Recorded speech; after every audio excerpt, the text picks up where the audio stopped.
What's up, everybody? Welcome back to Empire on Deck. I am Roman. Let's jump in to Wednesday's action. First up, we have the Tampa Bay Rays continuing to show why they're one of the best teams in the American League as they beat the Toronto Blue Jays 3-0. Clanahan was excellent in this one, going 5 2/3 shutout innings, allowing just 2 hits with 4 strikeouts. Johnny DeLuca and Chandler Simpson each drove in an RBI. As I said again, Tampa Bay won this one 3-0, and this is their 6th win in a row. Milwaukee squared off against St. Louis on Wednesday. Andrew Vaughn went 2 for 4 with a homer. Jake Bauers went 2 for 3 with an RBI. And Jackson Chourio continues his hot start to the season after returning from the injured list by adding an RBI double. And Milwaukee takes this one from St. Louis 6-2. When it comes to the matchup between the LA Dodgers and the Houston Astros, this one was all Los Angeles, and the main story here was Andy Pages, who continues his early run as maybe the best player in baseball so far in 2026. On Wednesday, he went 3 for 5 with 3 home runs and 6 RBIs, but almost every Dodger got in on the action as they scored 12 runs and collected 14 hits. Teoscar Hernandez was the only member of the starting lineup to not record a hit in this one. Ohtani and Freeman both also added a double and an RBI each. The Dodgers beat the Astros in this one, 12-2. The game between the San Francisco Giants and San Diego Padres started as a pitcher's duel, as Matt Waldron went 5 innings pitched, allowed 2 hits, 1 earned run, and 7 strikeouts. And Adrian Hauser went 6 innings pitched, allowed 3 hits, 1 earned run, and 3 strikeouts. Gavin Sheets and Xander Bogaerts both collected a homer, with the latter Bogaerts notching 2 RBIs. And Ty France added a 2-run triple as the Padres beat the Giants 5-1. Walbert Urania looked really good for the Angels as he went 6 innings pitched, allowed 2 hits, 1 earned run, and 5 strikeouts. LA scored 5 runs in the second, including a Travis d'Arnaud 3-run homer. And Zach Neto added 2 RBIs of his own as the Angels scored 8 runs on 8 hits to beat the Chicago White Sox 8-2. In the series finale between the Atlanta Braves and the Seattle Mariners, Brian Wu was excellent, going 6 shutout innings, allowing just 1 hit with 9 strikeouts. Julio Rodriguez had a solo homer. Cole Young went 3 for 4 with 2 doubles and an RBI, as Seattle took the finale 3-1, handing Atlanta its first series loss of the 2026 season. Atlanta was the last team remaining who had not lost a series. Philly came into Wednesday's game against the Athletics, winners of 7 of 8 games and really starting to right the ship after a tough start to the season. Zach Wheeler took the mound for Philadelphia, went 6 1/3, allowed 5 hits, 3 earned runs, and 4 strikeouts. Brandon Marsh went 3 for 4 with a triple. Adolis Garcia went 2 for 4 with a double. Philadelphia scored 4 runs in the 8th, helped out by an Edmundo Sosa 2-run single. And now with that win, the Phillies have won 8 of 9 games, have found themselves climbing back into the NL East race, and on top of that, they ended their streak of 10 straight games with a loss when a left-handed starter was on the mound. Philadelphia stays hot, winning this one 6-3. There was a lot of scoring early in Wednesday's matchup between the Baltimore Orioles and the Miami Marlins. Pete Alonso had a 3-run homer in the top of the first, and Miami answered, tying the game at 3 after 1. But Adley Rutschman continued his hot hitting with an average over 300 on the season thus far. He added 2 doubles and 2 RBIs in this one as the Orioles won 7-4. Much like we've seen from the Phillies, who seemingly started to win after they dismissed their manager Rob Thompson in favor of Don Mattingly, we're starting to see similar things from the Boston Red Sox, who finished off the sweep of the Detroit Tigers today 4-0. Sonny Gray went 5 shutout innings, allowing 4 hits, grabbing a couple of strikeouts. Boston scored 2 runs in the 3rd inning on a Caleb Durbin double and a Wilson Contreras sacrifice fly, and they grabbed 2 more in the 4th on what was ruled a fielding error on Detroit third baseman Colt Keith. I feel like that was a little bit of a harsh call. I saw the play. It looked like a tough play. I think it should have been ruled a base hit. 2 more runs scored on that one, and that was all the scoring that happened in this one, as Boston won this one 4-0. And as I said, Boston completes the sweep of Detroit and has won 6 of their last 10 games. The Washington Nationals continue to be a surprise team for me as they beat up on the Minnesota Twins on Wednesday to improve to 17-20.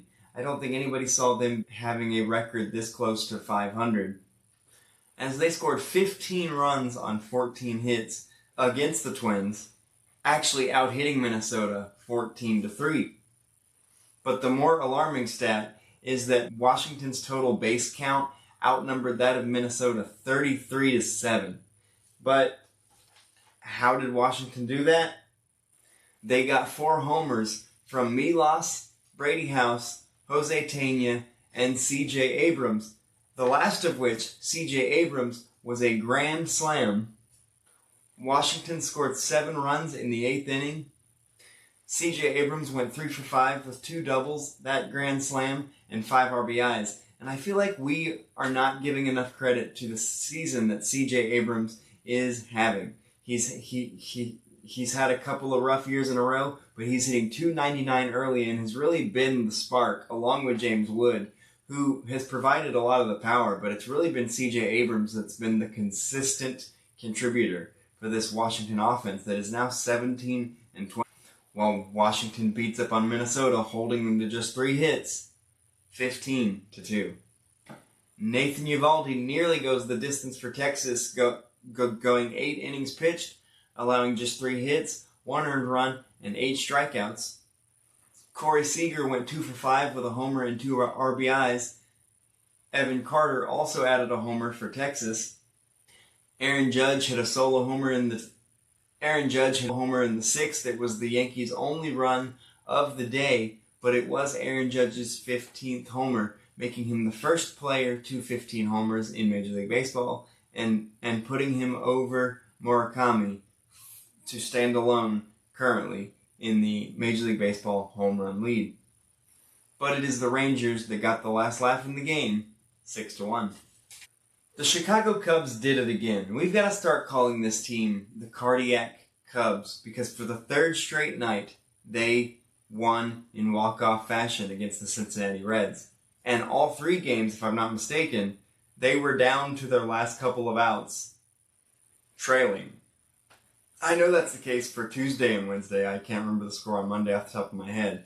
But in the last 2 games, at least, they were down to their last couple of outs, trailing in the game, and not only tied it, but won it.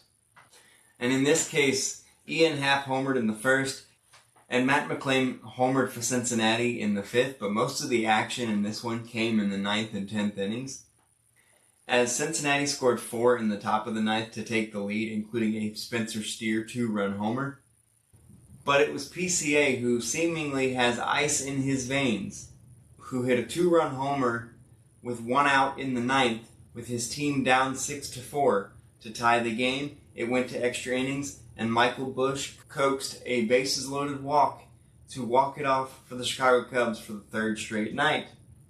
They remain the hottest team in baseball, winning their 8th straight game, and Cincinnati, who I thought was once the team that could do anything to win, it seems that the Cubs have snatched that moniker away from them, as they have now lost 6 in a row. And I have to say, watching that game and watching this team the last few days, this team is energetic. Wrigley Field was electric. And based on the first 30-something games of the season, I would have to say that potentially an NLDS or NLCS matchup between the Chicago Cubs and Atlanta Braves would be absolutely electrifying, and I am here for it. The Cubs win this particular matchup over the Reds, 7-6. The game between Cleveland and Kansas City was a weird one, but the more I think about it, maybe this isn't as weird as we think, because it wasn't necessarily a pitching duel. it just wasn't a very offensive game. Neither starter went particularly deep in this one, but there were 10 total hits in this game between the two teams. Cleveland had 6, Kansas City had 4. Chase DeLauder had 2 of those 6 hits for Cleveland and drove in 2 RBIs. And that one hit proved to be the difference as Cleveland won this one 3-2. Paul Skeens was very nearly perfect for the Pittsburgh Pirates as he went 8 shutout innings, allowing just 2 hits. The first of those hits was in the 6th inning, so he was flirting with a no-hitter for a while, and he struck out 7. Soroka earned a tough luck loss, going 6 1/3, allowing just 1 earned run with 6 strikeouts. Brandon Lau provided the only run of the entire game with a solo homer in the 1st inning as the Pittsburgh Pirates won this one over the Arizona Diamondbacks, who can't seem to find the win column, 1-0. And last but not least, Peralta was good on the mound for the New York Mets, going 5 shutout innings, allowing 4 hits, and collecting just 1 strikeout. Marcus Semien went 4 for 5 with a double and a homer, and he, Juan Soto, and Carson Benj all collected 2 RBIs apiece as the Mets beat the Rockies 10-5. TJ Rumfield does continue to be a bright spot for the Colorado offense as a rookie, as he went 3 for 4 with a homer in this one. But again, that wasn't enough as the Mets came out on top 10-5. That's all the scores and headlines I have for you going over Wednesday's action. And I'll see you on the next one, which probably won't be till Sunday night this week, because as a reminder, we're only doing Mondays, Wednesdays, and the weekend from here on out, but I'm traveling this weekend, so I probably won't have the opportunity to go over this weekend's action until Sunday night. But until then, I'm Roman. This is Empire on Deck. I'll see you there.